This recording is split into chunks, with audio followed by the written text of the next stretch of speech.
bonjour à tous, à toutes ce matin. Hein, c'est important. C'est important de se saluer dans le nom du Seigneur. Hein.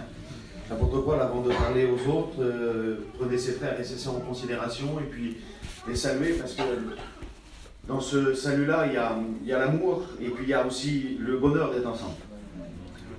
Parce que il faut avoir le bonheur d'être ensemble.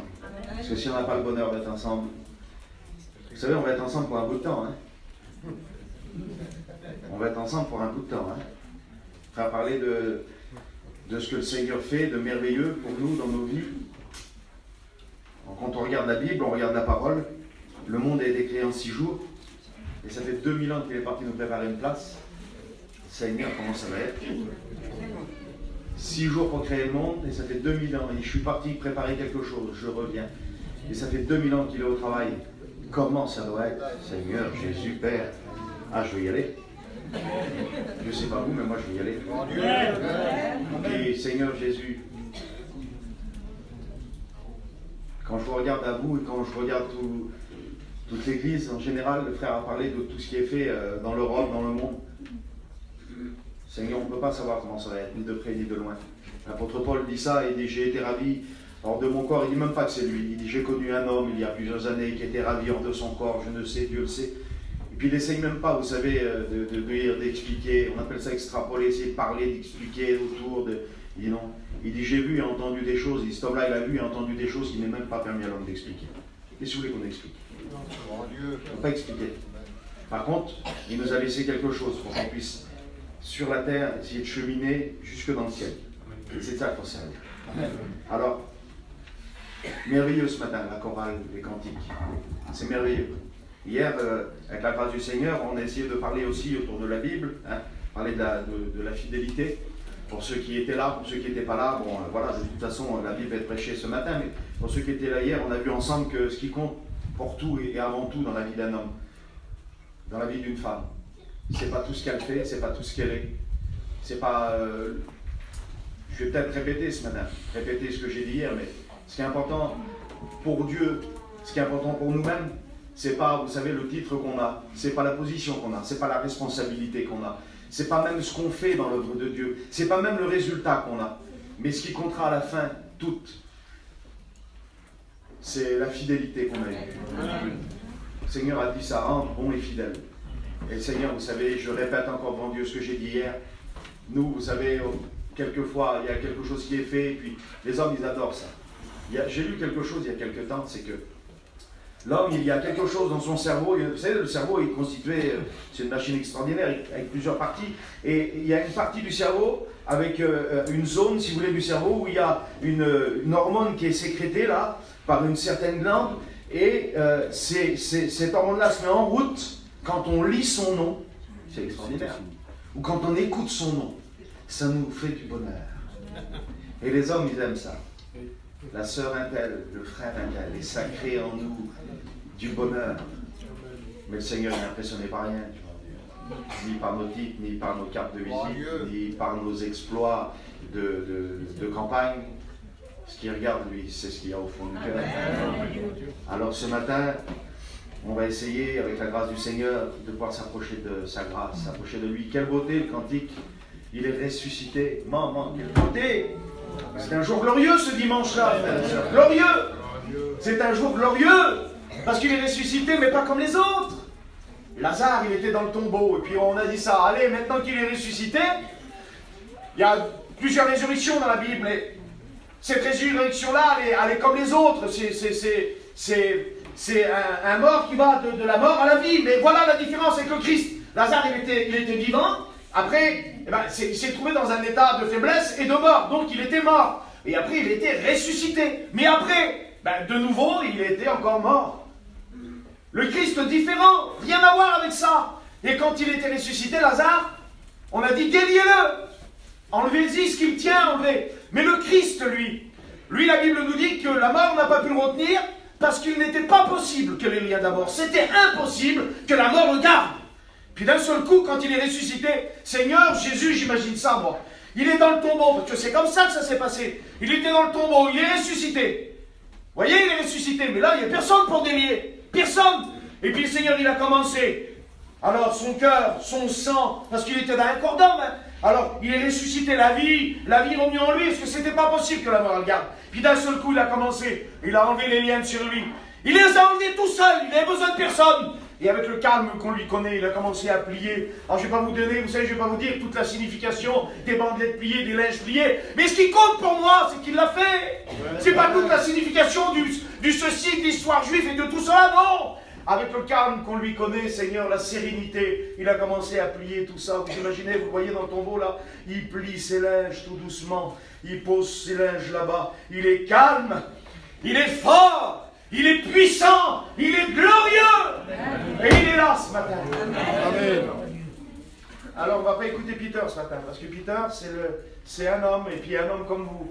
Et puis on peut apporter des réflexions, on peut apporter des pensées, des petites notes, des affaires, mais c'est pas ça qu'on a besoin. Je l'ai dit hier, je le dis encore. J'étais dans la chambre d'hôtel tout à l'heure et je priais le Seigneur, comme on doit le faire, il n'y a pas de médaille à avoir. Je priais le Seigneur et je disais ça au Seigneur. Je disais pas Seigneur, il faut que je trouve un message. Seigneur, il faut que j'écris des notes. Je disais pas ça, je disais Seigneur, dis-moi ce que je dois dire. Je disais Seigneur, donne-moi quelque chose. Parce que si c'est pas lui qui donne, qu'est-ce que vous voulez qu'on dise qui vient de nous? On n'a pas besoin de faire écrire des messages, on a besoin de recevoir quelque chose. Recevoir un mot, et quand on reçoit un petit mot, ça vaut tous les discours du monde. Un petit mot, ça fait qu'une personne qui était triste, elle n'est plus triste. Un petit mot du Seigneur, ça fait qu'une personne qui était morte, elle revient à la vie. Un petit mot du Seigneur, une personne qui était perdue, elle est là sauvée. Celle qui était dans un gouffre, un petit mot de Dieu, c'est une corde tendue. Comprenez, on a besoin d'un petit mot du Seigneur. On prie le Seigneur ensemble, s'il vous plaît. J'aimerais que tout le monde comble le fond. Merci aux frères pour la parole de Dieu que je vais pour apporter aujourd'hui, et l'opportunité qu'ils me donnent de travailler pour Jésus. Je remercie les frères, merci pour nos anciens qui sont là. Je regarde Céline Acoué qui chantait, puis tous les frères, les anciens qui sont là, que Dieu les bénisse. Quand on les regarde, ça nous donne du courage aussi à nous, parce que combien d'épreuves ils sont passés, ils sont là, puis Dieu continue à les bénir. Vous savez, il faut la traverser la vie là. Elle n'est pas facile cette vie là, vous savez. Il y en a plein qui ont perdu, excusez-moi du terme, mais il y en a plein qui ont perdu des plumes, il y en a même qui ont été disqualifiés de la course. Alors quand on regarde nos anciens qui sont là encore, qui sont là debout et remplis de feu encore, et qui sont remplis de force, prions pour eux. Honorons-les de l'honneur qui leur est dû. C'est la Bible qui nous demande pourquoi. Eh bien parce qu'ils ont été là près de Dieu, et puis c'est pour nous des exemples. Alors prions pour eux, qui nous donnent encore à être là près de nous, à nous aider dans le service. On prie le Seigneur ensemble, s'il vous plaît. Prions ensemble. Seigneur, mon âme t'aime, mon âme t'adore, j'ai besoin de toi.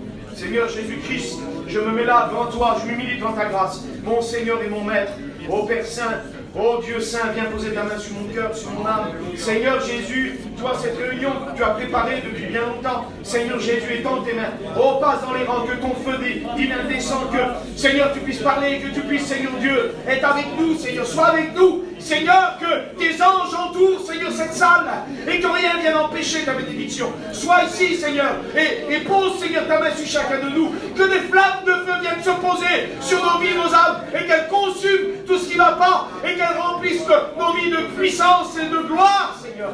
Remplis de toi, on a besoin de toi. Que ton nom soit béni, Père. Amen. Alléluia. Amen. Amen. Amen, Seigneur. Gloire à ton nom, Seigneur. Je disais hier, combien de choses à dire dans la Bible. Combien dans la Bible de messages, Seigneur Jésus-Christ, combien d'histoires, combien de récits, combien d'événements, combien de choses à dire. Tu disais hier que le Seigneur sait ce qui est bon pour le jour. Quand il recevait la manne, ça veut dire, si vous voulez, la traduction du mot manne, si vous voulez, en hébreu, ça veut dire qu'est-ce que c'est. Ils étaient surpris de voir ça. Ils disaient qu'est-ce que c'est, ça ressemblait à rien. Ça ressemblait à rien de ce qu'ils connaissaient. Eh bien, vous savez, ce matin, la parole de Dieu, ça ressemble à rien ce que le monde connaît. Ils sortaient d'Égypte, ce qu'ils regardaient, c'est ce qu'il y avait dans les assiettes que les Égyptiens leur fournissaient. Cette nourriture-là, je m'excuse, devant Dieu, ils étaient dans la servitude et ça, ils ne connaissaient pas, parce que ça descendait du ciel. Alors ce matin, c'est rien qu'on connaît qu'il y a dans le monde. C'est quelque chose qui vient du ciel. Et puis là, vous savez, au bout d'un certain temps, la Bible nous dit qu'ils en étaient lassés. Vous vous rendez compte, vous? Puis il y en a, vous savez, à un certain temps, la réunion, c'est l'église... Il y en a qui arrivent, Seigneur Dieu, à pouvoir à être lassés. Mais Dieu du ciel, c'est une nourriture qui nous soulèvera jusque dans l'éternité. C'est la seule qui va faire ça pour nous rassasier. Et puis la Bible nous dit que quand elle tombait par personne, selon leurs besoins, par quantité. Et ce qu'ils essayaient de ramasser, ça pourrissait. C'était pour le jour. J'ai dit hier, bon, le Seigneur il connaît lui pour le jour ce qu'il faut. Hier, il y a eu la prédication d'hier pour les gens d'hier. Il y a peut-être aussi les gens qui étaient là hier, mais peu importe. Il y a eu les besoins d'hier, les besoins d'aujourd'hui. Mais Dieu connaît les besoins d'hier, les besoins d'aujourd'hui, les besoins de demain.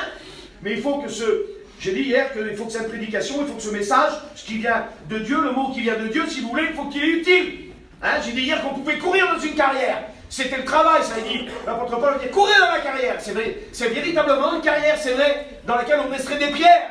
Alors des pierres, on peut faire plein de choses avec des pierres. Et des pierres, on fait des constructions. Avec des pierres aussi, on peut ramasser pour jeter sur les autres. Mais il faut savoir ce qu'on fait. Et puis le texte d'Agé que j'ai lu hier, 1,5, c'est considérez, réfléchissez ce que vous faites. Bon, dans la carrière, on peut courir et puis aller prendre des sauts de sable.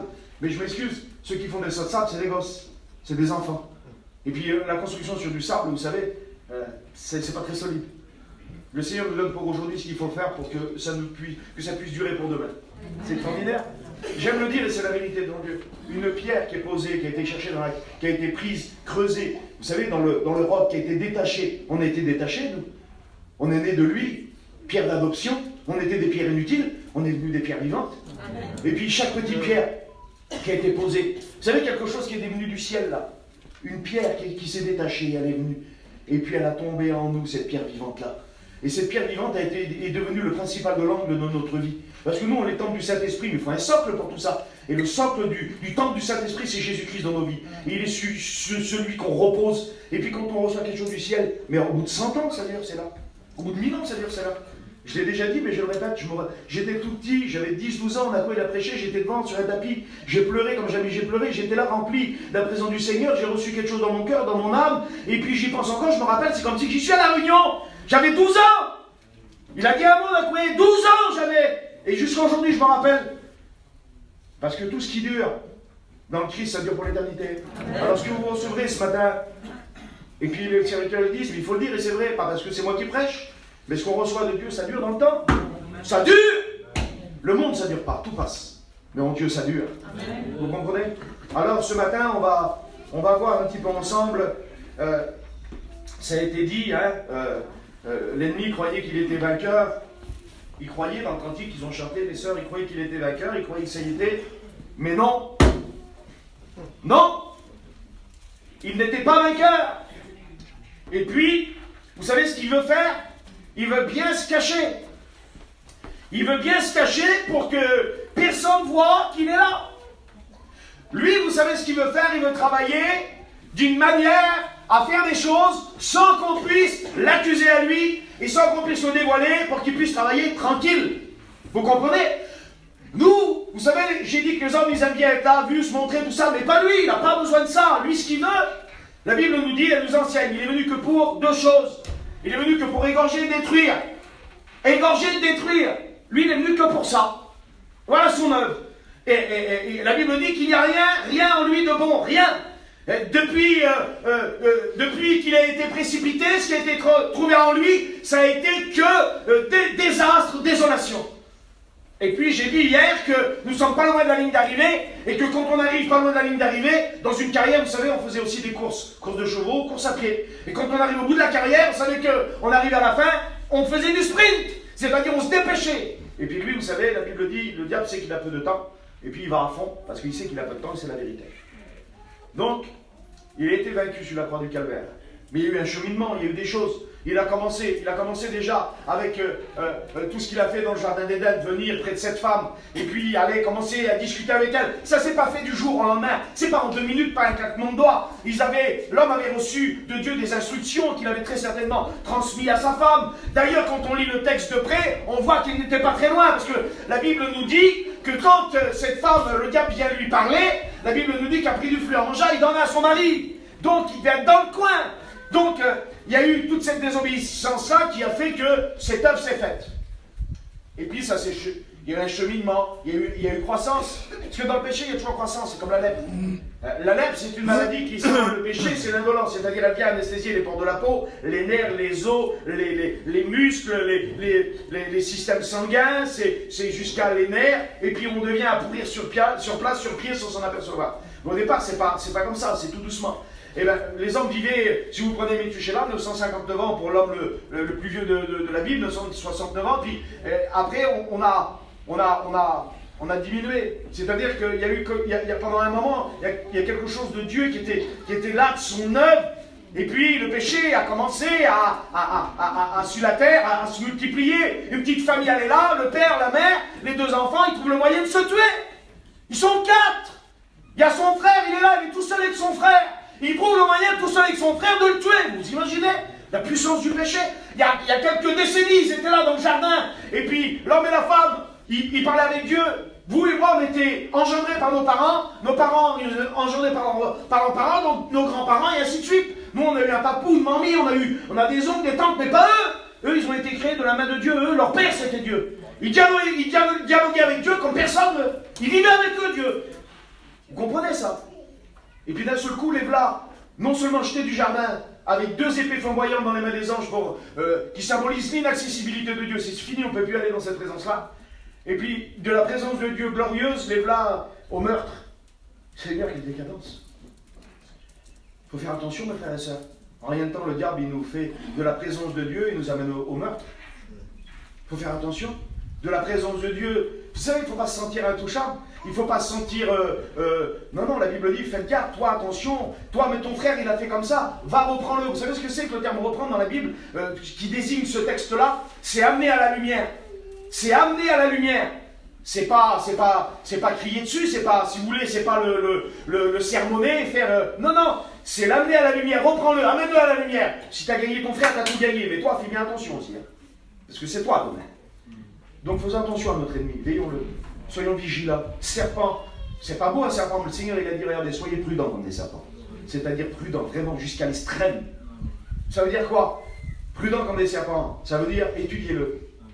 Regardez ce qu'il fait. Regardez comment il se comporte. Parce qu'au bout du temps, vous savez, passez dans un endroit, prenez une claque sur le côté 2 fois, 3 fois, quand vous allez y passer, je peux vous dire, dans Dieu, vous allez faire attention. Hein. Si un autre veut y passer, il va dire, hop, hop, hop. Attention, quand je passe ici, moi, j'ai toujours quelque chose là qui me vient sur le côté. C'est désagréable. Hein. Étudiez-le. Regardez ce qu'il fait. Regardez sa façon de travailler. Ne vivez pas comme s'il n'existait pas. Ne vivez pas comme si la puissance des ténèbres n'existait pas. Ne vivez pas comme si vous faites votre vie chrétienne et puis qu'à côté, il n'y a rien. C'est pas vrai. Vous avez un ennemi redoutable. Et puis on va voir avec la grâce du Seigneur. Je ne vais pas parler que de lui, parce que je ne l'aime pas. Donc je ne vais pas parler que de lui. Mais je vais quand même parler un peu de lui pour le dévoiler. Et puis ensuite, on retournera à ce qu'on aime, à Jésus. Amen. Alors, quelquefois, il y a un film qui est sorti il y a quelques années de ça s'appelait Inception. C'est par une technique, si vous voulez, avancée, on arrivait à implanter dans le cerveau de l'homme des situations. On arrivait à implanter dans le cerveau de l'homme comme toute une vie entière. Et le diable, c'est ce qu'il veut faire. Et c'est ce qu'il a fait dans le jardin quand il est venu parler à la femme.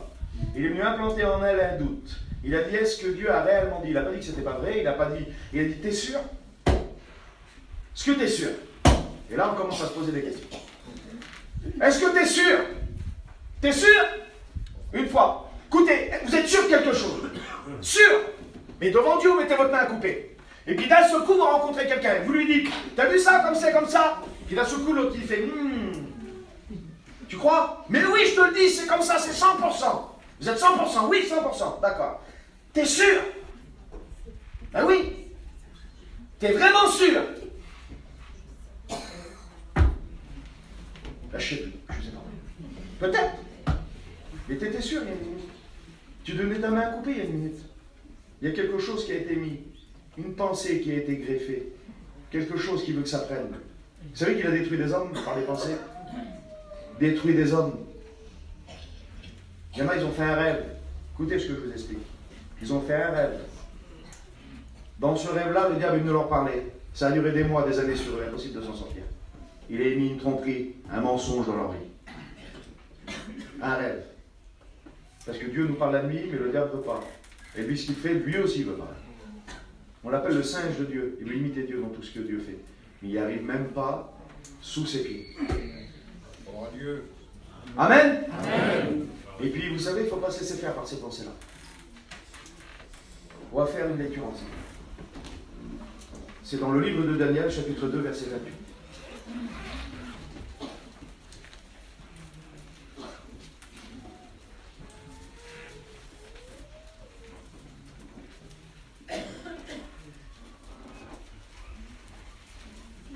Mais il y a dans les cieux un Dieu qui révèle les secrets. Mais il y a dans les cieux un Dieu qui révèle les secrets. Et heureusement le Seigneur, la Bible dit, qui révèle à ses serviteurs. Pourquoi? Pour qu'ils sachent. Pour qu'ils soient au courant de tout, non? Pour que ses serviteurs puissent, à travers la Bible, dévoiler les pensées, pour que ses serviteurs, à travers la parole de Dieu, puissent faire en sorte que Dieu puisse venir agir dans les cœurs, qu'il puisse venir agir dans les cœurs, dans les vies, dans les âmes, pour annuler les pièges, pour détruire ce que le diable veut faire.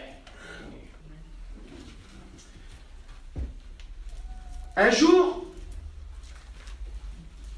je me suis approché d'un arbre, on était dans le midi, et puis j'ai vu cet arbre, j'ai dit, maman, quelle beauté qu'il est. Quel bel arbre. Vous savez, dans le midi, il y a ces arbres avec ces espèces d'écorces dessus, là. C'est merveilleux. Ah, les garçons, des fois, ils prennent ces écorces-là pour faire du bois, pour faire des plats, tout ça, c'est merveilleux.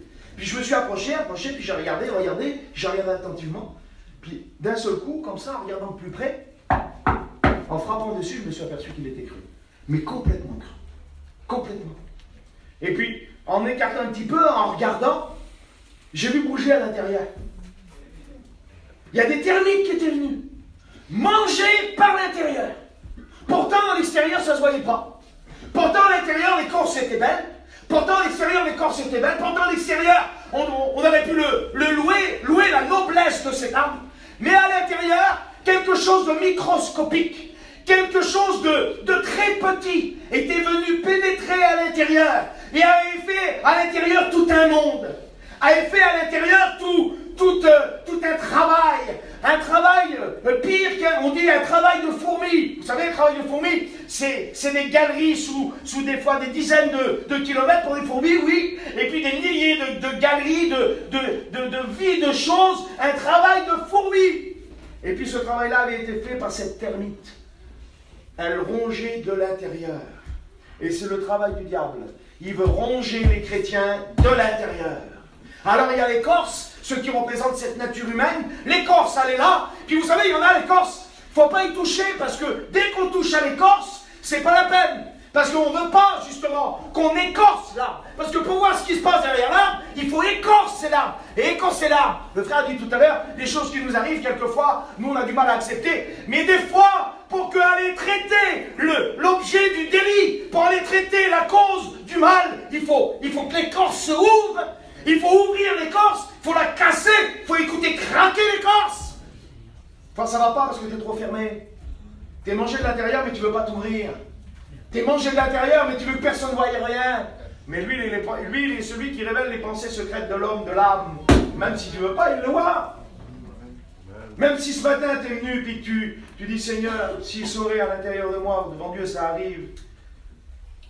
Si vous seriez des personnes qui viennent dans les cultes, puis qui disent, si les hommes qui sont ici sauraient ce qui se passe à l'intérieur, sous l'écorce.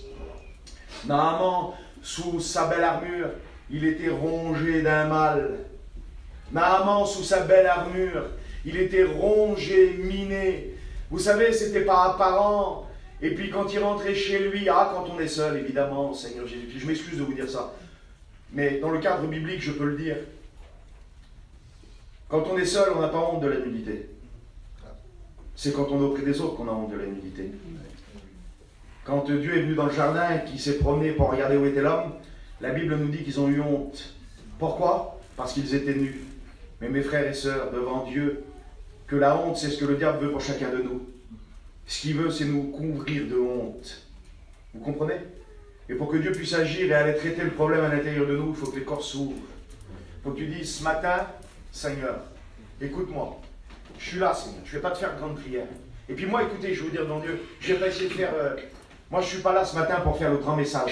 Je ne suis pas ici pour essayer de faire le point ceci, le grec cela, ou le... J'utilise des fois des mots, moi, grec, pour mieux comprendre la Bible, ou hébreu, je le sais, ceux qui me connaissent le savent. Mais ce n'est pas mon but. Mon but, c'est qu'on puisse être béni. Amen. Vous comprenez, on est instrument de la bénédiction, vous et moi.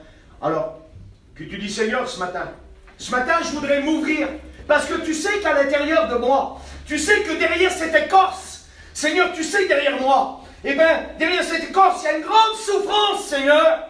Je ne vous parle pas de péché ce matin, je vous parle de grande souffrance que le diable est venu mettre. Si vous sauriez, Mais combien vous serez surpris? Le voisin de chaise, la voisine de chaise, à l'écoute de la parole de Dieu, combien de fois dans les réunions je l'ai vu, d'un seul coup se lever, de dire Seigneur, j'en peux plus, c'est moi. Regarde la souffrance, j'en peux plus. Le voisin à côté, surpris, mais c'est pas possible. C'est moi qui l'ai amené à la réunion. Ça fait des semaines qu'on fait les salles, on les écume, les salles de réunion. On était se promener à Gien, on a tout fait, j'ai pas vu. Non, il y avait l'écorce. Il y avait l'écorce. Mais la Bible nous dit que sous cette muraille que Naaman s'est fait, sous cette armure de puissance, il y avait le mal. Le mal était là. Le mal était là. Personne ne le savait, lui il le savait. Peut-être personne ne le sait, mais toi tu le sais. Et puis des fois, il faut accepter. Accepter le conseil d'une petite fille. Vous comprenez ça? Le conseil d'une petite fille. Ah, je ne suis pas un grand pasteur, moi. Je suis peut-être, excuse-moi de dire ça, je suis peut-être moins qu'une petite fille ce matin qui a éveillé Naaman. Mais si tu accepterais un conseil ce matin, si tu accepterais ce matin de t'ouvrir, si Naaman aurait campé sur ses positions et qu'il aurait dit, ben tu sais, ici nous on a tout ce qu'il faut, on lui dit c'est vrai, alors chez toi ils sont mieux que tous les magiciens et les enchanteurs qu'il y a chez nous, tous les guérisseurs et tout ce que vous voulez, on a des dieux aussi chez nous. Non, il n'a pas fait ça, il a dit mais si la petite là avait la solution pour moi, qu'est-ce que je risque Seigneur Jésus? Et si tu te laisserais plus tromper par le diable en disant mais écoute toi t'es comme ça, vous savez que le diable il essaye de faire ça, de te faire vivre d'une situation, puis il dit toi de toute façon c'est comme ça ne fera pas, tu ne sortiras pas, t'es comme ça toi. Toi, t'es comme ça. Toi, t'es comme ça. Et tu vis comme ça. Moi, j'ai connu une fille, elle vivait comme ça, avec la misère dans elle, là, et elle croyait que c'était normal. Et elle croyait que tout le monde vivait comme ça. Et puis, c'est le diable, il avait arrivé à lui faire croire que toute sa vie, elle allait vivre comme ça. Mais c'est un mensonge, c'est un menteur. Vous n'êtes pas fait pour vivre dans la servitude, vous n'êtes pas fait pour vivre dans la misère, vous n'êtes pas fait pour vivre rongé, vous êtes fait pour vivre libre. Libre. Vous comprenez ça? Je suis libre, plus que vainqueur. Disons-le ce matin. Je suis libre, plus que vainqueur. Vous voulez pas le dire? Dites-le devant Dieu. Écoutez, il ne faut pas avoir honte. Il faut proclamer notre liberté. Dites-le. Vous êtes libre? Alors dites-le. Je suis libre, plus que vainqueur. Le diable, il n'a pas le droit de mettre des points sur vous. Il n'a pas le droit de mettre des choses sur vous. Puis des fois, vous savez, on se lève le matin, on est bien. Puis d'un seul coup, ça change. On se couche le soir. On se lève le matin, il est venu, il a fait quelque chose, on ne sait pas ce qu'il y a eu. Et d'un seul coup, dans nous, à l'intérieur, sur nous, il y a une angoisse. Il y a une crainte. Il y a une peur. Mais ça vient d'où? J'étais pas comme ça. Il essaie d'instituer, il essaie d'introduire des pensées qui font mal. Des mensonges, des tromperies, il peut s'y prendre de toutes les façons. J'ai connu un copain, le diable lui a dit qu'il était malade et qu'il se sorti, c'était fini pour lui. Et comme il était de plus en plus détruit. Mais le diable l'avait menti, c'était un mensonge, c'était pas vrai. Il est comme vous et moi aujourd'hui. D'autres, le diable leur a mis en pensée qu'ils étaient rien, qu'ils valaient rien, que tout le monde se moquait d'eux, c'est-à-dire qu'ils n'étaient pas importants, qu'ils étaient inutiles, si vous voulez. T'es là, t'es inutile, personne ne fait attention à toi, tu sers à rien. Et puis tellement convaincu que tu sers à rien, t'es bon à rien, tu sers à rien, t'es bon à rien, et t'arrives à croire que tu sers à rien, que t'es bon à rien. Mais tu sers pas à rien, t'es pas bon à rien, t'es fille et fille de Dieu. T'es vainqueur plus que vainqueur, soldat de l'Éternel. Alléluia. Vous savez qu'il n'y a pas de grand Dieu, pas de grand. Il n'y a pas de grand Dieu. Il y a des différences de responsabilité, des différents postes de travail, il n'y a pas de grand. Quand les apôtres, ils ont voulu savoir c'était le plus grand, parce qu'eux aussi voulaient être grands. Ben, le Seigneur a pris un petit, puis il a dit viens me voir. Eh ben, le plus grand c'est lui. Mon Dieu, mais quelle misère. Je suis encore plus petit que le petit. Là. Ben voilà ce qu'ils ont pensé. Comment je dois être moi si le petit est plus grand que moi? Il n'y a pas de grand. Devant Dieu qu'il n'y a pas de grand. Le Seigneur il sait dans le ciel qu'il n'y a pas de grand. Il y en a un, on lui a confié 5 talents, il les fait valoir, mais c'est les 5, c'est glorieux d'avoir 5 talents quand même, oui, mais c'est pas à lui. Écoutez, c'est pas à lui. C'est Dieu qui a confié, il lui a donné une administration, c'est-à-dire un service administré, quelque chose à faire, un boulot. Et pour ce boulot-là, si vous me donnez moi 2 euros et que vous me dites, il faut tout que tu refais l'intérieur, là, tu me refais la déco de tout ça, tu me donnes 2 euros, mais je vais faire comment avec 2 euros pour tout faire ça bon. Non, le Seigneur, quand il appelle les hommes à faire des œuvres, il les équipe. Vous comprenez ça? Puis il y en a qui ont reçu, et puis, mais c'est pas eux. Si le frère il me donne là, 100 000 euros pour tout refaire ici, là, c'est pas à moi les sous. Il m'a donné les sous pour l'œuvre, pour Dieu là. Il m'a donné les sous pour changer le carrelage, pour refaire le toit, pour agrandir le parking, pour acheter le terrain d'à côté, pour faire un parking plus grand, pour construire derrière des bureaux. C'est pas à moi. Je ne vais pas dire, regardez la somme d'argent que j'ai. Regardez comment je suis riche, mais c'est pas à toi. Dieu. Et l'autre, il a reçu un... Oui, mais il a reçu un talent. Mais son talent, lui, c'est pour renouveler la bibliothèque. Il n'a pas besoin de 5 talents pour renouveler la bibliothèque. Avec 500 euros, il renouvelle tout. C'est pas lui non plus. Mais qui c'est le plus grand? Mais c'est pas lui et c'est pas l'autre. Parce que ça a été donné par Dieu. Amen. Qu'est-ce que vous avez qui vous est donné par Dieu? Ben, c'est tout toi. Ben, alors pourquoi vous vous en glorifierez? Alors toi, tu vas faire ci, toi, tu vas aller là-bas, toi, tu vas faire ça, toi, tu vas faire ça. Mais qui c'est le plus grand? Il n'y en a pas un qui est le plus grand. Soyez fidèles, c'est tout. Soyez simplement fidèles. Mais sinon, je suis responsable de salle, moi. Je suis responsable de groupe, moi. Je suis missionnaire. Je suis comme un plus grand que l'autre là-bas. Mais comment ça, t'es plus grand? T'es plus grand? Non. Dieu t'a confié du travail, fais ce que Dieu t'a donné. Amen. Mais si lui, il balaye la salle et puis qu'il est fidèle, lui, qu'il est là tous les soirs pour allumer le petit feu là-bas, eh bien il est fidèle autant que toi, lui. Amen. Toi, ton travail, tu l'as fait fidèle, toi. Oui, Seigneur, j'ai été à l'étranger, j'ai tout fait, j'ai été fidèle, oui. Et toi, ton travail qu'on t'a confié, tu devais venir à 8h tous les matins allumer le feu, tu balayes tout, t'es tout pour tout est bien, tout est propre. T'es fidèle aussi, toi, oui. Donc, fidèle, fidèle. Vous êtes deux fidèles. Amen. C'est tout. Gloire à Dieu. Toi, t'as été sauvé par quoi, toi? Ben Seigneur, c'est ton sang, c'est par ta grâce. C'est toi, t'as été sauvé comment? Ben c'est par ton sang, c'est par ta grâce. Ben, t'es comme ton frère. Amen. Vous êtes puissant, Dieu. Il vous a donné quelque chose de puissant, de fort. Ne laissez pas le diable vous dire que vous n'êtes rien. Ne laissez pas le diable vous écraser. Il veut vous écraser et il vous dire que vous n'êtes rien, que vous n'arriverez à rien, que vous ne pouvez rien. C'est un menteur. Plus que vainqueur nous sommes. En celui qui nous fortifie. Oui. Ce micro-organisme-là, ces petits insectes qui vient ronger à l'intérieur, il se met des fois dans des maisons. Des fois la maison des sérieux, on va les belle, mais tout est rongé, la charpente et tous les murs et tout. Seigneur Jésus-Christ. Des fois on refait les peintures, et quand on passe le pinceau sur la poutre, on s'aperçoit que tout vient avec. Vous savez, il y en a, ils essaient de bricoler un petit peu leur vie. De maquiller. Vous savez? Maquiller. Mais c'est pas ça qu'il faut faire. Ce qu'il faut faire, il faut changer le bois. Comprenez ça? Dans la prédication, j'ai dit, si tu as un texte, c'est d'âgé qui dit, réfléchissez à ce que vous faites, si ça ne va pas, vous avez travaillé beaucoup, récolté peu, vous avez bu, vous avez toujours soif, vous êtes couvert, vous avez froid, vous avez mangé, vous avez encore faim, donc il y a un problème, réalisez sur tout ce que vous faites. C'est que vous s'y prenez de la mauvaise façon, il y a un truc qui ne va pas. Alors il dit à monter sur la montagne et aller prendre du bois.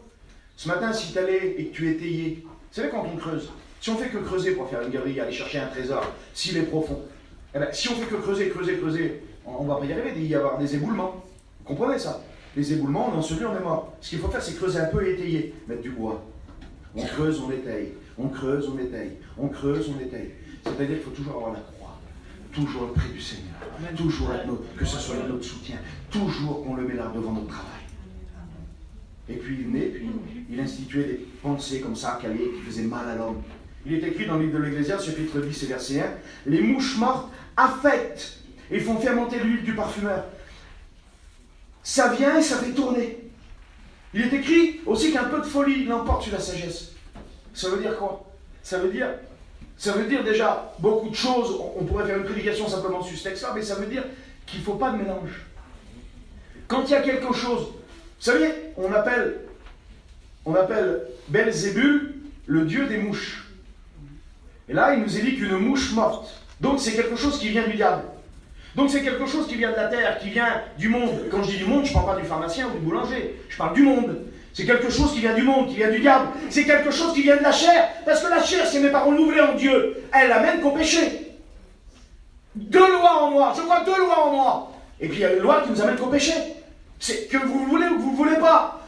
Donc quand il y a quelque chose du monde qui vient dans la vie en Dieu, quand il y a quelque chose qui vient dans la vie chrétienne, et qu'on vit avec, et que c'est là, et que ça flotte au-dessus, eh bien ça affecte tout.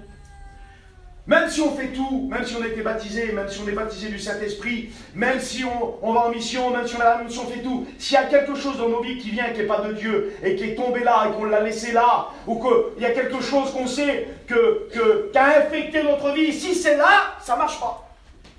Un peu de levain, un petit peu de poudre là, un petit peu de levain, un tout petit peu. La Bible dit que ça fait lever toute la pâte. Toute la pâte. Et le Seigneur dit ça, gardez-vous du levain des pharisiens. Un tout petit peu, dire toute ma vie en Dieu, oui, mais il y a quelque chose que tu as mis, puis le diable, des fois, vous savez ce qu'il dit? Il dit ça, c'est rien. Ça, là, c'est rien.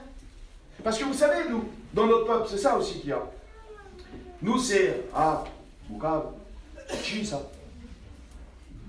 L'autre, là-bas, regarde l'autre. Il y en a qui c'était comme ça quand ils étaient auprès du Christ. Et ils ont dit, lui là-bas, Seigneur, qu'est-ce qui va y arriver à tout ça? Mais le Seigneur leur a dit, mais laissez-le, lui, vous, c'est vous. Vous, si vous regardez à Pierre, Paul, Jacques, à Matthieu, à Bernard, mais ça va vous faire quoi, vous, dans votre vie à vous, ça? C'est quoi que ça va vous apporter à vous, ça? Qu'est-ce qui va en ressortir pour vous, pour votre salut à vous, pour votre vie spirituelle, pour tout? Alors un peu de ces choses-là, ça fait que notre vie entière, elle devient amère. Il y a quelque chose, une amertume qui s'installe et qui fait qu'on n'est plus au goût de Dieu. Dans l'idée lévitique, il dit, vous allez me chercher de la myrrhe, d'accord? Alors on y va, attendez une seconde. De celle qui coule d'elle-même, pas forcée. Vous voyez, pas forcée. Parce que la bénédiction, aujourd'hui, à toutes les sauces, à tous les arrangements, à toutes les salades, la bénédiction, j'ai vu même, on m'a envoyé dernièrement un inconverti dans le monde qui chante des cantiques. Voilà. Un inconverti dans le monde qui chante des cantiques, qui est dans le monde et qui vit dans le péché jusqu'au cou, avec une assemblée dans lui qui vit dans le péché jusqu'au cou, je m'excuse, Dieu il n'est pas là lui. Vous êtes d'accord avec moi? C'est pas une personne, c'est pas parce qu'elle chante des cantiques que c'est une personne qui est bénie. Hein. Vous comprenez, ça fait bien la différence. J'ai dit hier que c'est pas parce qu'il y a un homme qui a fait des grandes choses, c'est pas à cause de ça que lui, si dans sa vie il y a d'un seul coup cette petite mouche-là, ou qu'il y a dans sa vie une désobéissance, et qui vit dans cette légèreté par rapport à la vie de Dieu, ça ne fait pas de lui quelqu'un de supérieur aux autres. Hein. Dieu s'est servi d'hommes, et puis quelquefois, s'ils n'ont pas couru selon les règles, ils ont été disqualifiés. Hein. On n'est pas grand parce qu'on a fait quelque chose. Hein. Vous comprenez? C'est la fidélité qui compte. C'est cette vie spirituelle en Dieu. Alors il dit que ça vient, ça affecte. Ça vient, ça affecte nos vies. Oui, les mouches mortes. Quelque chose qui ne va pas à cause de ça. Il faut ouvrir l'écorce, puis demander au Seigneur qui vient nettoyer. Va me chercher de la myrrhe, mais de celle qui coule d'elle-même. Il faut que la bénédiction coule naturellement. Il faut que dans nos vies, ce soit vrai, naturel. Vous comprenez ça? Il faut que ça vienne du ciel. Il faut que c'est vrai. Je vous fais cette remarque, et je le répète, je l'ai dit déjà, je le répète. Tout ce qu'on fait là, tout ce qu'on dit là, tout ce qu'on apporte, tout ce qu'on essaie de faire, s'il n'y a pas l'onction sainte du Seigneur, s'il n'y a pas le feu de Dieu, ça ne sert à rien. Voilà, je vous le dis. Devant Dieu, il ne faut pas se tromper. Tout ce qu'on fait, c'est merveilleux, c'est notre mission, elle est merveilleuse, notre mission. Notre mission, elle est glorieuse, notre mission, parce que c'est vraiment une œuvre en expansion. C'est, je crois, une des œuvres les plus expansives des dernières 50 années. Donc c'est extraordinaire, on a des centaines de salles, on a des dizaines de chapiteaux qui tournent, on a des missionnaires, on a des aumôniers, on a tout ce que vous voulez. Hein, on a des belles salles, je l'ai dit hier encore, je le répète ce matin, on a une structure, c'est-à-dire avec des lieux pour se rencontrer, tout ça. Il n'y a pas de problème. Des chaises, des micros, des salles, des gens, des pupitres, des hommes qui président, tout ce que vous voulez. C'est merveilleux tout ça. Et bien tout ça sans le feu de Dieu, c'est zéro. Tout ça s'il n'y a pas l'onction de Dieu qui tombe. Tout ça s'il n'y a pas le feu de Dieu qui vient, qui brûle, qui consume, qui libère, qui réchauffe, qui fait qu'il y a la vraie vie. Et bien s'il n'y a pas l'onction sainte de Dieu, ça ne sert à rien. Il ne faut pas perdre le feu divin. Il faut conserver ce feu brûlant. Il faut que ce feu brûle. Oui, il faut que ce feu brûle. Voilà. Donc, il y a une lutte à avoir. Je vais avancer un petit peu pour ne pas être... Il est écrit dans le livre de Jacques, chapitre 4, verset 7. Résistez au diable. Résistez. Alors, j'ai dit hier, j'en ai fait aussi un petit peu allusion, quelquefois on se trompe dans la prière. On se trompe, la façon... Des fois, on n'a pas compris. C'est pas notre faute. On n'a pas compris. On vient puis on prie. Alors Seigneur, on a souvent de la lamentation, on a souvent de la supplication, on a souvent, ça fait pourtant des années qu'on est là, qu'on est dans les églises, qu'on est dans la vie chrétienne et on ne comprend pas. On n'a pas compris qu'il fallait qu'on se bouge. Je m'excuse. On n'a pas compris que c'était à nous de nous bouger. On demande, Seigneur, fais ceci, Seigneur, fais cela, Seigneur, fais ceci, Seigneur, on n'a pas compris qu'il fallait qu'on se mette à faire quelque chose. Nous. Parce qu'on dit, Seigneur, écoute, regarde, toi, ça là-bas, je n'y arrive pas, vas-y, toi. Toi, Seigneur, la difficulté là-bas, enlève-la. Mais Seigneur, il n'a pas besoin de l'enlever, il veut que tu combats. Que tu combats. Que tu te lèves et que tu pries. Et puis tu prends l'autorité qu'il t'a donnée. L'autorité du Saint-Esprit. Quand il descend au temple, les deux hommes de Dieu, la Bible dit que Pierre et Jean descendaient au temple. Ils n'ont pas dit, attends, on va aller chercher Jésus. Ils n'ont pas dit, Jésus, non, ils ont dit, on a quelque chose. On a quelque chose. Vous comprenez ça? Vous avez quelque chose. Alors, ce qu'on a, évidemment, il fait un petit peu la revue de ce qu'ils ont. Il dit, c'est pas de l'argent, il ne faut pas t'attendre à recevoir ça. C'est pas les choses de la terre. Mais on a quelque chose. On a, mais c'est quoi qu'ils ont, ces hommes-là? C'est quoi qu'ils ont, ces hommes-là? Pourquoi il y a des hommes, des femmes, on les voit, ils ont quelque chose, et puis d'autres, on est là, on ne sait pas trop ce qui se passe, on ne comprend même pas. Mais c'est quoi ça? Nous, on a quelque chose. Au nom du Seigneur Jésus, ce qu'on a, on va te le donner. La puissance que le Seigneur, par la foi en lui, nous a donnée, cette foi en lui, cette action de faire par la foi des choses, cette autorité que le Seigneur nous a donnée sur les démons pour les chasser. Le Seigneur nous a donné une puissance pour combattre le monde. Il dit, on a reçu quelque chose dans mon cœur. Alors au nom du Seigneur, ce qu'on a, on le partage, on te le donne, lève-toi, allez, marche. Vous comprenez ça? Vous n'êtes pas n'importe qui. Vous avez reçu de Dieu quelque chose. Quand le Seigneur est parti, il a dit, je vais vous envoyer quoi? Vous recevez quoi? Dites-le. Une puissance. Non mais, une puissance. Vous recevrez une puissance. Il faut servir de cette puissance que Dieu nous a donnée pour combattre. De dire non. C'est quoi résister? Résister au diable, c'est quoi? Résister, c'est pas céder. Résister, c'est tenir ferme. Résister, c'est refuser. Vous comprenez? Résister, c'est opposer une force. C'est s'opposer, c'est le faire, c'est nous. Il faut rentrer dans le combat. Et en Dieu, on a la victoire dans ce combat. J'ai voulu vous parler de ça pour que vous puissiez comprendre. Après, il y a une action qui est faite du diable pour nous pousser, pour nous mettre dans une situation. Et je vais essayer d'aller très vite. Quelle heure il est? Non, c'est pas, je vais essayer d'aller très vite. Il y a souvent des choses qui nous poussent dans cet état. Alors, les pensées, parce que la Bible dit ça, ce n'est pas contre la chair et le sang que vous avez à combattre. C'est pas moi qui le dis, je ne l'ai pas inventé hier soir dans ma chambre. C'est marqué, vous pourrez le lire. Ce n'est pas contre la chair et le sang que vous avez à lutter, mais contre les dominations dans les lieux célestes, qui font la guerre à l'âme, qui viennent et qui font jour et nuit, jour et nuit, jour et nuit. Il y a un texte qui dit, et je vis, Satan, il était là, debout devant l'ange de l'Éternel. Il était là. Il était là. Et puis Josué, il dit, je vis Josué debout ici. Et Satan, il était là, il l'accusait. Il l'accusait parce que son vêtement n'était pas propre.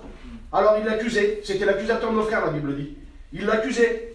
Et puis, qu'est-ce que vous voulez qu'ils disent? Parce que c'était vrai. Alors quand c'est vrai, qu'est-ce que vous voulez qu'on dise? Hey. Mais la Bible dit ça. L'Éternel dit à l'Éternel que l'Éternel te réprime.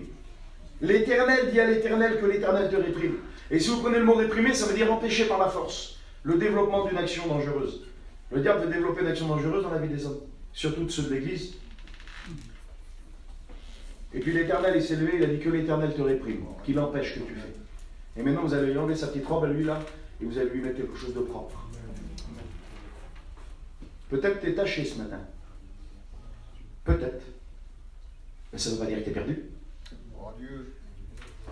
Ça ne veut pas dire non plus qu'il faut que tu restes dans cet état-là.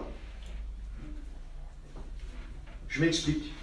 Peut-être t'es taché, mais ça ne veut pas dire que c'est fini.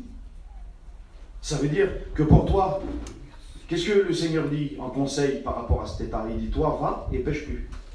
Mais si toi, aujourd'hui, tu te réconcilies, si tu ouvres l'écorce et que tu laisses faire, on peut des fois laisser ouvrir son écorce par rapport aux problèmes qu'on a eu, au découragement que le diable met en nous, mais aussi, des fois, pour de la désobéissance qu'on veut cacher. Si tu laisses enlever ce vêtement-là et te revêtir aujourd'hui de ce que Dieu veut pour ta vie, en sainteté, en honnêteté, Dieu peut le faire pour toi. Et puis, donc, on est poussé quelquefois à des situations. La Bible dit ça, dans le livre de la Genèse, chapitre 2, verset 18. Il n'est pas bon que l'homme soit seul. C'est pas bon quand on est seul. Ma petite, elle m'a posé une question tout à l'heure. On roulait dans l'auto. Moi, j'ai préparé ça dans la chambre. Il n'est pas bon que l'homme soit seul. Et puis ma petite, on roulait, elle a dit mon père, tout de suite là, oh non. Elle a dit mon père, elle a dit un homme, elle a dit peut faire une mission tout seul. Que c'est que lui le responsable et qui. J'ai dit ma fille, tout est possible. Mais je dis c'est pas le travail de Dieu. Parce que Dieu il a envoyé les hommes de par deux. Parce que Dieu il a envoyé les hommes travailler avec ses copains. Parce que Dieu lui, il a envoyé son fils et son fils il a dit ça. Il a dit moi, je vais m'entourer. Il s'est entouré d'hommes. Jésus, il aurait pu faire ce qu'il avait à faire tout seul, je m'excuse. Il n'avait pas besoin de pêcheurs, Michel Carnot, il a pris des hommes qui sentaient le poisson. C'est la vérité, hein. Donc il n'avait pas besoin de... Si en plus de ça, s'il avait voulu des érudits, s'il avait voulu des hommes érudits, il y avait les plus grandes rabbiniques, les écoles les plus grandes, les écoles rabbiniques les plus grandes là, d'époque. Il y avait Hillel, Gamaliel, hein, des renoms de l'époque, avec des enseignements et tout. Il a été là-dedans. Jésus leur a dit, toi là, venez avec moi, les plus grands. Il n'a pas fait ça. Il était au bord d'un chemin, il y avait un pauvre malheureux qui était là. Il a regardé, quelle puissance de Dieu. Amen. Maman, mais quelle puissance! Amen. Mais qui c'est qui peut faire ça? Expliquez-moi. Il y a un homme qui est là, il a un métier, il a un boulot, il a une famille, il a tout. Parce que, il y en a, ils disent, mais comment je vais faire pour suivre le Seigneur? Et puis, moi, j'arrive pas, c'est dur, mais il faut regarder Jésus. J'ai dit hier que quand on tourne le regard vers lui, on est rayonnant de joie, mais quand on tourne le regard ailleurs, on est dans la misère. Mais eux, ils ont regardé Jésus. Et il est arrivé là. Il a regardé un homme. Regardez, il n'a pas dit, écoute, voilà, je vais t'expliquer quelque chose, je vais te montrer les prophéties. Non, il n'a pas tout expliqué ça. Il a dit à cet homme-là, suis-moi. Suis-moi. L'homme, il s'est levé. Il a tout laissé. Son père, sa mère, ses frères, ses enfants, son métier, tout. Il se lève, il suit Jésus. Il arrive auprès, là-bas, il y a ces deux frères là, qui travaillent ensemble, là. Ils réparent leurs filets, ils sont là, ils pêchent, ils ont un petit boulot, là. Ils arrivent, c'est toute leur vie. Ils ont reçu ça de leurs parents. Vous comprenez ça? C'est l'héritage de son vieux père qu'il avait, ces petits bateaux. Faut qu'il fait vivre sa petite famille. Mais le Seigneur, il vient là-bas vers eux. Il les regarde. Puis il leur dit ça. Allez, suivez-moi. Ils se lèvent, ils laissent leur métier, ils laissent leur filet, ça veut dire qu'ils laissent leur commerce, ils laissent leur héritage culturel, tout ce qu'ils ont reçu, ils laissent tout, ils abandonnent tout, et ils suivent Jésus. Quelle puissance! Quelle puissance! Il faut que tu te lèves, que tu le regardes dans les yeux, et que tu le suives. Fais-lui confiance. Derrière l'écorce, des fois c'est rongé parce que tu manques de confiance. Tu manques de foi. Tu regardes trop, ne promène pas tes regards inquiets. Tu regardes trop ce que tu vas manger demain. Tu regardes trop ce qui va t'arriver demain. Tu regardes trop. Alors tu perds confiance. Et tu te mets à faire comme Saül il a fait. La Bible nous dit à un certain moment qu'il fallait qu'il attende Samuel pour que Samuel fait un sacrifice. Et puis qu'après avoir fait ce sacrifice, il part en guerre. Mais Samuel, selon lui, pas selon la Bible, mais selon lui, croyant, sentant, Samuel tardait. Parce que ça ne vient pas assez vite des fois. Comprenez? C'est pas assez vite pour nous. Alors qu'est-ce qu'il fait? Il fait lui. Mais lui, il n'est pas prophète, pas sacrificateur, il n'a rien du tout, lui. Il fait. Et quand il fait, Samuel, il arrive, autant fixer, évidemment. Ce que Dieu donne, autant fixer, lui. Et lui, ce que la Bible dit, ce que sa bouche dit, son bras l'accomplit, il fait, lui. Samuel, il vient, il lui dit, qu'est-ce que tu as fait? Mais qu'est-ce que tu as fait? Il dit, je me suis fait violence. Regardez. Comment ça? Tu t'as fait violence? Oui. Ah, tu sais, j'ai fait avant, hein. Parce que là, il faut que je parte en mission.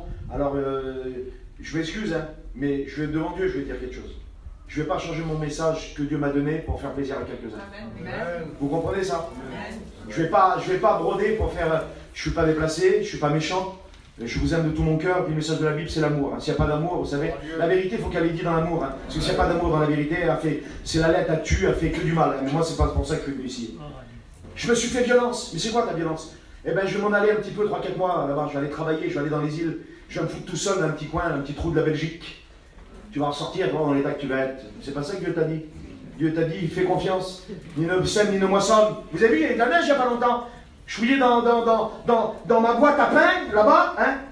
Je regardais, et le pain était là, tout dur, tout rassis. Puis j'en avais pris du neuf, du frais. Alors je dis, tiens, le pain là. Je l'ai pris, quand je l'ai pris, le Seigneur me parlait dans mon cœur. Ni ne sème, ni ne moissonne, je sortais de la neige. J'avais pas décidé de nourrir un petit moineau, moi. J'ai simplement fouillé dedans. Mais lui, il savait que moi, Peter, j'allais nourrir les petits moineaux.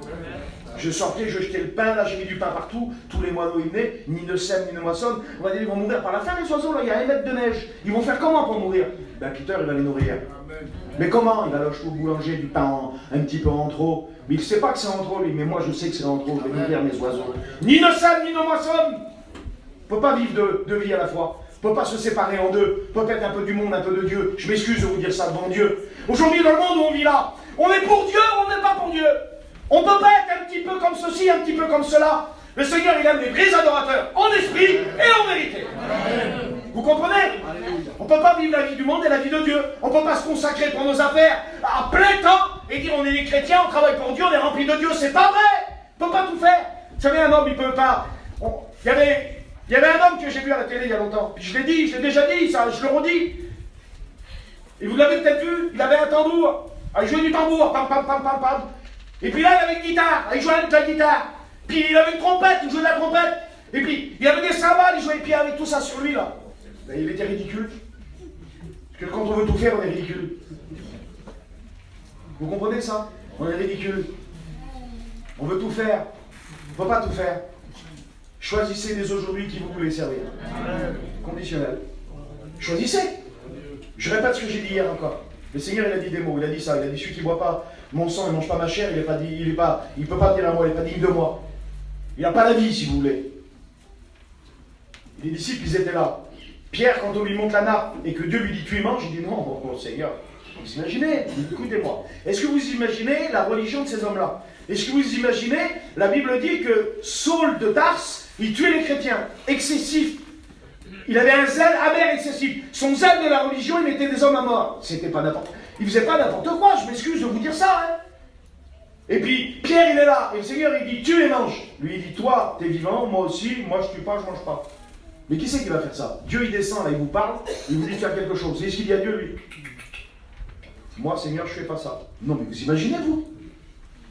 Le Seigneur, il dit, il faut que tu manges, là. Tue et mange. Lui, il dit, ça, moi, je mange pas de ça. Moi, je ne veux pas de ça. Donc le Seigneur, ils ne comprennent pas ce coup. Ils croient que c'est du cannibalisme. Manger ma chair, boire mon sang. Et puis il dit ça, cette parole-là, elle est dure. Elle est dure. Qui peut l'entendre? Et puis il y en a qui s'en vont. Venez à Jésus, vous tous qui êtes fatigués, cherchez, vous donnerez du repos. Venez à Jésus, vous allez voir, vous allez être bien, vous allez être heureux. Venez à Jésus, vous allez voir comment tout va aller bien, rouler comme sur des roulettes. Et combien de temps que tu n'as pas de camion, Maurice? Dis-moi. Il y a 2 ans, hein. Voilà. J'ai un copain qui disait ça, moi. Il dit, Peter, tout allait bien, mais tout allait bien. Il dit, tout allait bien, ça roulait comme sur des roulettes. Puis d'un seul coup, il dit, 1 roulette, 2 roulettes, 4 roulettes, plus de roulettes. Ben oui. Parce que des fois, ça va bien, mais des fois, sur la vie de la terre, ça va pas bien. Écoutez-moi, les inconvertis tombent malades, non? Ils tombent malades, les inconvertis. Nous aussi, on tombe malades. Les inconvertis, des fois, ils ont des difficultés à payer leur assurance. Ben nous, des fois, on a des difficultés à payer nos assurances avec. Mais ça a à voir quoi avec la vie de Dieu, ça? Qu'est-ce que ça a à voir avec la vie du ciel, ça? Ça a à voir quoi avec la vie spirituelle? Mélanger la vie de la terre avec la vie du ciel? Mais ça a à voir quoi? Seigneur Jésus-Christ, qu'est-ce que ça a à voir, ça? Il ne faut pas tout faire. Et après, vous savez, des fois, Seigneur Dieu, c'est pas mon but, mais des fois, il y en a, ça, Seigneur Jésus, ça dérange en eux, parce que, mais oui, mais il faut bien faire ses petites affaires. Il y a un garçon qui m'a dit, t'as vu, un homme de Dieu m'a dit un jour, c'est un exemple, hein, qu'est-ce que tu fais? Alors, il voyait qu'un homme faisait quelque chose, il lui demande, qu'est-ce que tu fais? Je plante un arbre. Mais pourquoi tu plantes un arbre? Parce que je travaille comme si le Seigneur viendrait dans 1000 ans. Alors donc, s'il vient dans 1000 ans, cet arbre va grandir, va me donner du fruit, il va me mettre à l'ombre. Et puis, je suis prêt comme s'il viendrait aujourd'hui. C'est vrai, ça, par contre, c'est une bonne parole de Dieu, pas de problème. Mais il n'a pas dit de planter une forêt. Comprenez ça? Il t'a pas demandé de replanter l'Amazonie qui a été détruite là-bas. Alors faites attention, des fois on se retrouve dans des situations où derrière l'écorce ça ne va pas, mais à cause de quoi? Quelles sont les décisions que nous prenons? Quels sont les choix qu'on prend? On a des choix à prendre, on est des grands garçons, des grandes filles, puis on a des choix à prendre. Vous comprenez? Des femmes, vous savez que la femme, la Bible dit qu'elle construit sa maison, ou à la renverse de ses propres mains, pas avec les mains d'une autre, hein, avec ses mains à elle. Vous savez, un homme, lui, je vais vous avouer quelque chose. Un homme, lui, quand il ne peut pas apporter à son foyer, à sa famille, ce que des fois ils veulent, ça lui fait de la peine des fois. Ou alors il ne se sent pas à la hauteur du foyer. Ça le met, vous voyez, tu n'es pas capable. Donc Zinda, ça le... Mais une femme, si elle veut tout, si elle veut tout, une femme, elle veut tout. Vous comprenez, si elle veut tout, elle. Parce que, je m'excuse devant Dieu de dire ça. Je connais quelqu'un avec ma femme, si on veut savoir une adresse de quelque chose, on lui demande. Elle a un calepin d'adresse pour les sioux, les balais et puis les affaires. Devant Dieu, je vous le dis. Les tapis, tout ce que vous voulez savoir, si vous voulez savoir où qui c'est qui va en avoir le numéro, vous demandez à elle, elle a ce qu'il faut. Mes frères et sœurs, si une femme veut tout, et qu'elle veut un foyer chrétien par-dessus, que le mari soit spirituel, que le mari il est... Si elle veut tout, si elle veut les beaux tapis en corde blanc, si elle veut les bibelots comme ceci, les bottes fourrées comme cela, si elle veut le dernier camping sorti, si elle veut tout, que la petite elle est habillée comme ça, si elle veut tout, puis qu'elle veut que le mari va en mission, puis qu'il est spirituel, ben ça va pas, ça colle pas. Vous comprenez? Il y a des familles, ils sont nés riches, c'est différent. Ils sont nés, ils sont riches. Mais moi, Peter, je suis pas riche, moi. Si ma femme veut tout, je vais faire comment, moi? Il va falloir que je me tue. J'ai plus le temps de lire, j'ai plus le temps de prier, j'ai plus le temps d'aller visiter, j'ai plus le temps d'aller à la prison, j'ai plus le temps de m'occuper des chrétiens d'église, j'ai plus le temps de rien. J'ai déjà pas le temps. Vous comprenez? Et puis je connais des hommes qui avaient tout aussi, moi. Puis aujourd'hui, ils charriaient des maisons, ils vendaient des bibelots, ils vendaient des affaires, des fortunes. Puis aujourd'hui, ils vendent des bijoux en plaqué sur les marchés. Je m'excuse devant Dieu, hein. Ils avaient tout plus que tout. Mais avec tout plus que tout, ils n'étaient pas heureux. Et en vendant des petits bijoux fantaisie, sur les marchés, c'est les plus heureux des hommes. Bon, c'est quoi qui compte? Vous m'expliquez c'est quoi qui compte?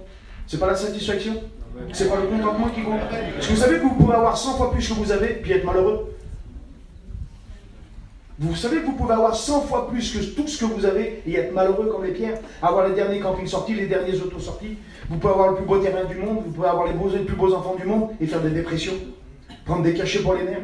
On a été prié, là, j'ai été prié pour Paris, dans Paris, là, il y a quelques temps pour une femme. Je suis rentré dans la maison, elle était cachée là-bas, dans la chambre. La chambre, c'était le noir le plus total dedans. La lumière était éteinte. Et puis quand je suis rentré comme ça dans la maison, je lui ai dit comment c'était. Il y avait des colonnes de marbre comme ça. Je suis rentré, il y avait tu vois les grands placards qui se tirent là, le dressing. Il y avait des souliers là, je croyais que c'était le marchand de souliers de Verdou là-bas. J'ai jamais autant de souliers de ma vie. Des costumes, des affaires, tout était là. Et quand je suis rentré, j'ai allumé la lumière. Parce que je vois, puis je dis, ma soeur, on voit pas. Je vois pas ton visage.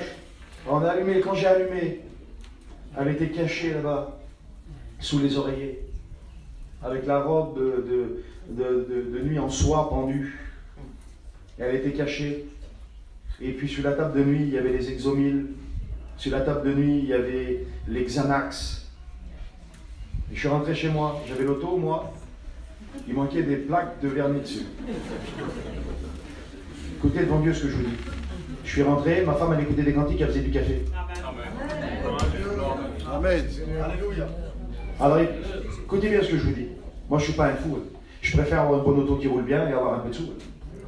Vous comprenez ça? Je dis pas qu'il faut marcher pieds nus. Vous comprenez ça?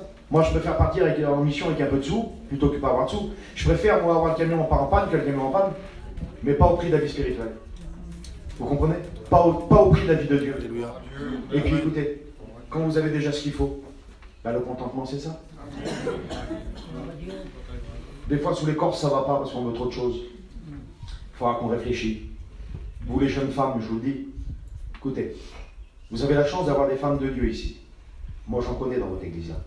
Des anciennes qui peuvent être qualifiées, comme la Bible le dit là, de femmes de Dieu, qu'il faut recevoir comme des femmes de Dieu. Pas parce qu'ils sont vieilles, mais parce que depuis des années, ils vivent comme des femmes de Dieu. Allez près d'eux, demandez-leur des conseils. C'est biblique ça. Si vous avez l'âge de venir vers moi ou vers Norton, allez vers eux, demandez-leur des conseils, ils vont vous dire comment vous comporter avec vos maris. Ils vont vous dire comment faire pour que votre vie spirituelle, elle s'épanouisse. Bâtissez vos maisons, mes sœurs. Ne commencez pas à les détruire par vos désirs, par vos envies. Entourez-vous de filles spirituelles. Si vous avez des copines qui sont trop attachées au monde, laissez-les tranquilles un peu de côté. Je vous le dis, moi. Les mauvaises compagnies, ça corrompt les bonnes mœurs. Des fois, tu étais petite fille, tu étais spirituelle, toi. Puis tes petites copines d'aujourd'hui, ils t'ont attiré d'un terrain que tu sais, tu dis, qu'est-ce que je fais là, moi? Sors de là. Va-t'en de là. Entoure-toi de femmes spirituelles. Entoure-toi, mon frère, d'hommes spirituels. Si tu es qu'avec des hommes qui parlent que de Chine du matin au soir, qui sont sur le bon coin à regarder des autos, et bien, au bout d'un moment, tu seras comme eux. Va avec des hommes qui parlent des textes de la Bible. Va avec des hommes qui prient. Va avec des hommes qui vont visiter. Tu comprends? Prends des décisions. Oui, le diable, il vient et puis il met des choses, des désirs, des choses qui nous rendent malheureux. Alors, je vais encore lire un petit texte ou deux. Je m'excuse, Seigneur Dieu, je suis bavard, Antoine, tu vas me tuer. Donc, le texte dit ça.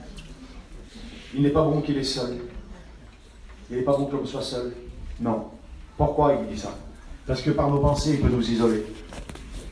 Et c'est terrible l'isolement. Un homme isolé. Vous savez ce qu'un lion il fait? Une lionne, pour attaquer, elle va vers une proie isolée. Elle va vers une proie qui a été touchée, une proie fébrile, qui est malade, une proie qui est tout seul. Et là, dans cette proie, ils ont accès à cette proie-là, et ils vont, et la Bible nous dit que l'ennemi, il est là, il veille, qui va dévorer. Comprenez ça? Il veille. Et quand il nous isole dans nos pensées, vous savez qu'on peut être au milieu de l'église et être isolé? Est-ce que vous savez qu'on peut manger avec nos enfants à table, avec nos femmes et être isolé? Vous savez qu'on a beau passer les fêtes là, avec toute la famille à table, la fête de Noël, puis être isolé, se sentir tout seul? C'est terrible, hein, il l'a dit, frère, quand on se sent tout seul, Seigneur Dieu. Puis le diable qui vient, il dit, t'es tout seul, toi. Pourtant, je ne comprends pas. Il a dit, moi, je serai tous les jours avec vous. Mais le diable, il fait qu'on se sent seul. Il veut nous isoler dans nos pensées, il veut nous isoler. Et l'isolement, c'est terrible, l'isolement. Vous savez, il n'y a pas plus terrible que l'isolement. Oui, il veut isoler les hommes. Il veut les isoler. Je ne sais pas, peut-être que le diable t'a isolé dans tes pensées. Peut-être que ça fait un moment que tu es un petit peu dans ton coin tout seul. Et quand on est tout seul comme ça devant Dieu, on croit toujours, vous savez, que nos pensées sont les bonnes. Et puis le diable peut y travailler. Et puis il peut nous amener dans le mensonge, dans la tromperie. C'est très dangereux. C'est pour ça qu'il faut venir auprès de ses frères. C'est pour ça qu'il faut prendre la parole et la mettre en pratique. Faire une action après avoir écouté. Je vais terminer.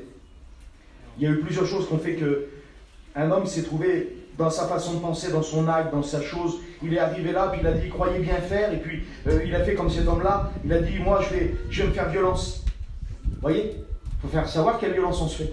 Saül, il a fait une mauvaise violence. Comme l'exemple d'homme parmi notre peuple, où je dis qu'il peut se faire violence. Oui, je vais aller faire ceci parce qu'après, il faut que je parte en mission. Ou je vais faire ceci parce qu'après, il faut que je fasse ça. Puis tu comprends, la petite ceci a grandi, puis que je vais me faire violence, mais ce n'est pas la bonne violence. Faites violence contre le péché, contre le diable. Faites violence contre l'ennemi qui veut détruire vos familles. Mais faites pas violence pour faire des choses de la terre. Ça ne sert à rien du tout. Vous vous trompez de combat. Puis un homme, il a commencé à faire violence. Et puis je vais juste faire ça. Lire un petit texte. Et ensuite, on va prier, je vais arrêter là.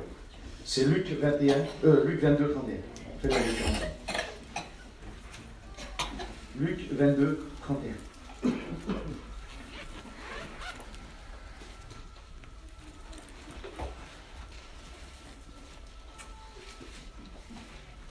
Le Seigneur lui dit, Simon, Simon, Satan vous a réclamé pour vous cribler comme le froment.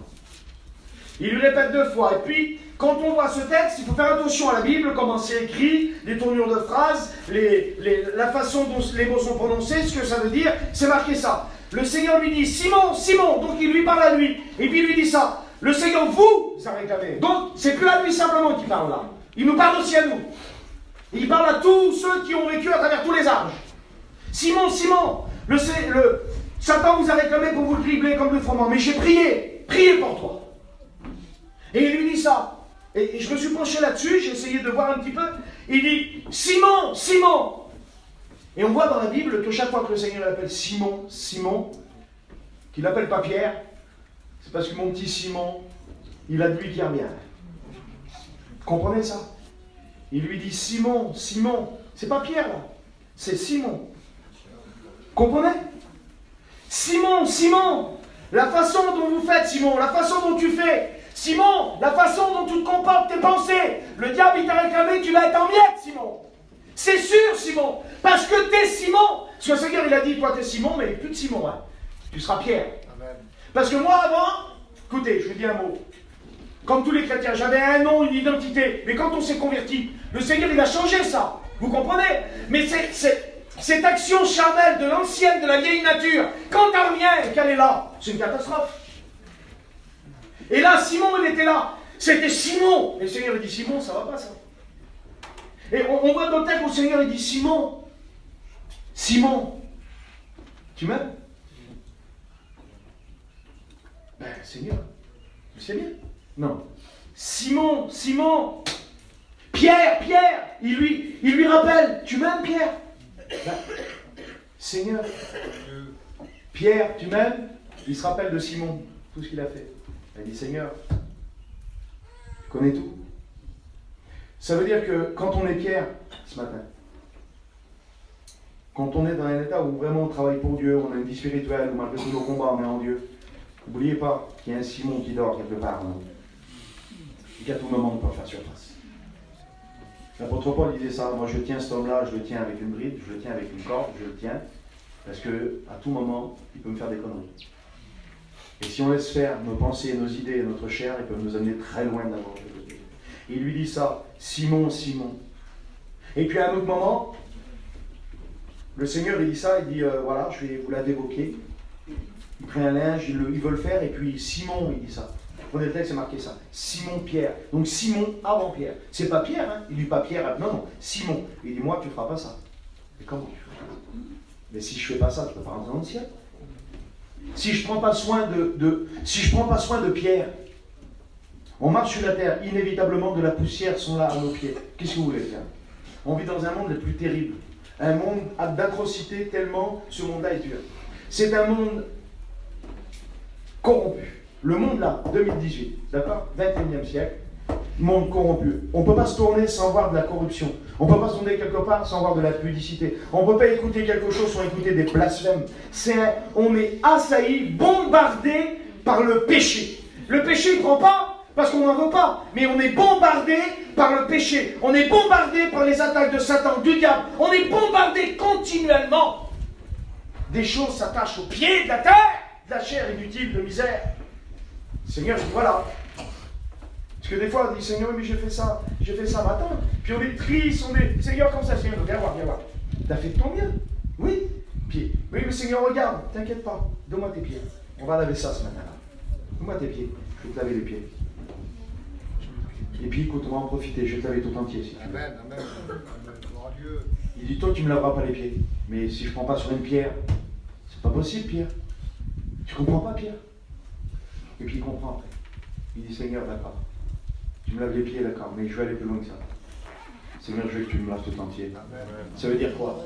Alléluia. Ça veut dire qu'un jour, il est écrit dans la Bible, il dit qu'il est bon et il est doux pour des frères de demeurer ensemble. C'est comme la rosée qui descend sur les montagnes de Vermont. Comme l'huile qui est versée sur la tête d'Aaron, souverain sacrificateur. Et puis vous savez, la rosée qui descend des montagnes de Vermont et qui descend jusqu'à Sion. Vous savez ce que c'est? C'est un miracle, c'est impossible. Une rosée, elle ne peut pas descendre si loin que ça. Ça veut dire que si on est ici, tous, c'est un miracle du ciel. La rosée, elle ne pouvait pas descendre jusqu'à nous, trop impur, trop vilain. Je m'excuse, Seigneur. Excusez-moi, les anciens. Mais je parle pour mon humanité. Trop vilain, trop loin de lui. On était trop loin. Je voulais que la rosée descende sur nous. J'étais trop bas. Trop loin dans la fosse. Et la rosée est descendue jusqu'à là-bas pour m'en tirer. Et il dit, c'est comme l'huile qui descend. Et Pierre, il dit, il faut que tu me laves, Seigneur. Il comprend. Il dit, les pieds, ça ne va pas suffire. Il faut que tu me laves, Seigneur Dieu, tout entier. Et l'huile, la descend sur la tête pour que les pensées soient en Dieu. Elle descend sur les yeux pour que la vision soit spirituelle, sur les oreilles pour qu'on écoute vraiment, qu'on comprenne la pensée de Dieu, sur la bouche pour qu'on parle comme des hommes et des femmes de Dieu, sur les vêtements, sur les mains. Vous savez, un homme qui est loin, je dis qu'il faut que le feu de Dieu descende. Un homme qui est loin, il ne parle pas pareil, il ne pense pas pareil. Une femme qui est loin, elle ne pense pas pareil, elle ne parle pas pareil, elle n'agit pas pareil. Non seulement ça, mais là où elle va, là où il va, tout ce qui touche est rempli d'huile. Il a ses empreintes partout. Il y a des gouttes de lui qui passent partout, on le suit à la trace. Un homme de Dieu, une femme de Dieu, on la suit à la trace. À la trace! Seigneur, il dit, le diable est bien, mais il n'a rien en moi. Ça veut dire qu'on n'a aucune prise. Un homme qui est loin, le diable ne peut pas le cramponner, il ne peut pas se cramponner à lui, il peut pas. Tout ce qu'il fait glisse. Parce qu'il est loin. Puis il dit ça. Oui, Simon. Et Simon, il comprend. Et si tu comprendrais ce matin, tu arrêtes là. Si tu comprendrais ce matin, qu'il faut que tu ouvres l'écorce. Parce que peut-être que l'ennemi est venu. Et puis qui a mis des pensées, des choses, que ces choses-là, des désirs, je ne sais pas moi, mais toi tu le sais, et qui fait en sorte que c'est comme cette petite mouche qui est venue tout infecter, et puis ça va plus. Il y a de l'amertume dans la vie. Il faut transvider, transvaser. Je ferme ma Bible et je termine avec ça. Il y a un texte dans la Bible qui dit ça. Il dit Moab aura honte de Kémosh, comme la maison d'Israël a eu honte de Bethel, à cause des hauts lieux, à cause des choses infâmes qui se passaient auprès des divinités. Et il dit ça. Il dit Moab aura honte de Kémosh, comme la maison d'Israël a eu honte de Bethel. Pourtant, ils étaient remplis de confiance. Vous savez, il y en a qui sont remplis de confiance. Je ne sais pas où elle vient leur confiance. Parce que justement, en vivant des vies comme ça, Seigneur Jésus-Christ, quelle tromperie de vivre une confiance. Une confiance en quoi? Si elle n'est pas en Jésus, notre confiance, elle est en nous, dans nos biens. Elle est au-dessus de la terre. Moi, avoir honte de Kémosh comme la maison d'Israël a eu honte de Béthel. Il viendra un jour où je les transvaserai. Et il dit ça, il dit, la lie, vous savez ce que c'est que la lie? La lie, c'est le dépôt qui se fait au fond du lac, au fond des outres. Il dit, je les transvaserai. Je les viderai d'un vase, je les viderai d'une outre dans un vase. Et tout ce qui a été au fond de l'outre va remonter. Tout. Tous les dépôts faits pendant la vie de l'homme, tout ce qui est caché, enfoui, tout ce que personne connaît, tout ce qui est là, tout ce qui repose, un jour, tout va remonter. Seigneur, viens purifier ma vie. Amen. Je ne veux pas laisser stagner dans ma vie des choses qui peuvent te détruire. Je ne veux pas, Seigneur Dieu, que dans ma vie, Seigneur Jésus-Christ, il y a de la honte quand je vais paraître devant toi. Je veux, Seigneur Dieu, que tu me donnes les forces. Seigneur Jésus, j'ai besoin de toi. Vous savez, mes frères et sœurs, la vie d'aujourd'hui est très difficile, très dure. Et sans vie spirituelle, sans prière, sans lecture, sans vie de Dieu, je ne sais pas comment on va combattre. Vous comprenez? Nous n'avons pas d'autre arme que celle-ci. Alors, si peut-être, sous notre écorce, je vais me permettre de dire quelque chose.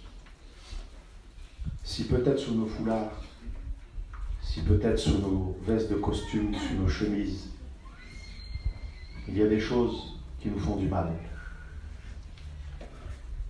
Ce matin, je veux ouvrir mon cœur pour que son huile sainte descende. Des souffrances, vous savez, quelquefois. Des souffrances si profondes qu'on croit qu'on peut jamais, qu'on ne pourra jamais s'en débarrasser. Des tromperies. Ce matin, est-ce que ce ne serait pas le jour de la délivrance? Le jour de la délivrance. Quelque chose qui s'est fait derrière l'écorce, qui fait tellement de mal et qu'on croit qu'on va vivre avec pour toujours. Non. Le Seigneur peut faire quelque chose. Prendre des décisions. Se mettre à vivre une vie de Dieu. Vouloir passer du temps avec lui. Changer. Avancer. On court les poings ensemble. Je m'excuse si j'étais un petit peu long ce matin. Mais bon, ça c'est difficile de dire que Dieu, des fois, met dans les cœurs, hein, on a un temps court, bon, mais je pense qu'on a un petit peu le temps aussi, hein, les frères m'ont dit que j'avais un peu le temps, donc on va courber les fronts ensemble, s'il vous plaît, on va prier. J'aimerais, s'il vous plaît, qu'on prie. Tout le monde. On n'est pas ici pour regarder ses voisins, on n'est pas ici